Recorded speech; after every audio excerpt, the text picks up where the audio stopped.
Hey, it's Clay, and this will be a video chart on Bitcoin. We will take a look at the 4-hour time frame. Real quick, what do I mean by 4-hour in case maybe you're new to charts? Instead of each one of these candlesticks here representing 1 day's worth of price action, which is what you would normally see, each one represents 4 hours. So while this here may look like a few weeks worth of time, it's actually just the past several days broken down into 4-hour time slices. I like to do this time frame. I think it's a good job of telling the quote-unquote story of the price, and then makes mapping out levels of support and resistance a bit easier to see. Friendly reminder, cryptos are open 24/7. So if you're watching this video 15, 20 hours from now, then yeah, the chart is going to look a little bit different for you. But my goal here is to keep this video as relevant as possible, and I'm going to accomplish that by talking about more so general levels and then walking you through some questions, and based on how you answer those questions, that'll dictate the current status of the chart. So the movement that I talked about last time, just to kind of define that, the price has made a nice bounce over the past couple of days. And the big question going forward was, okay, let's see if the price can actually stay above and maintain these gains. If you've traded for a longer period of time, then I'm sure you've seen, whether it's a cryptocurrency or not, or anything, but I'm sure you've seen where a price makes a great move, and then all of a sudden the price goes right back to where it started. But as of right now, that has not occurred, and that's may seem kind of anticlimactic, but that in and of itself is actually a nice sign of power. Again, like I said, that's going to mean more to those people that have traded for a while and have seen what I'm talking about. But that is where the first question once again comes about, and the same question that I asked in the video from Tuesday, but let's just use the 20-hour number. Let's say you're watching this video 20 hours from after I post it. Question number one that you need to ask yourself is, where's the price at relative to 38.50?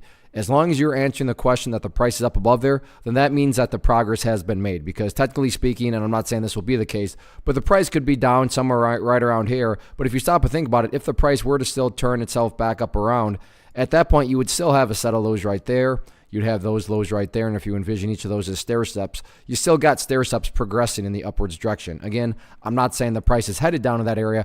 I'm just saying that is why that question is important, because it is kind of helping us map out, is the price still making progress, or is the price losing its progress? Whereas if you're answering the question that the price is down below 38.50, so let's say the price is down around there, well then at that point, that's literally putting the price right back to where it was, and not to insult your intelligence, but price movements that go back to where they were, not exactly a sign of true strength or anything like that. But as of now, the price is doing a great job of holding up above 38.50. In fact, it's even holding up above the purple line there, the 50-period simple moving average. So ideally going forward, if you can answer the question that the price is even up above that purple line, that would make the chart look that much better. However, if you are happen, to watch just 20 hours from now and the price is down below the purple line, I'm not saying that implies the entire chart's destroyed or ruined or anything like that. As far as levels of resistance are concerned, yeah, you still have this overall level up here at 40.75, but in the near term, now that we've gotten more data, there definitely seems to be an area of resistance right here at the 4,000 mark. I mean, if you just go back through the history of things, you can see right there rejected by 4,000,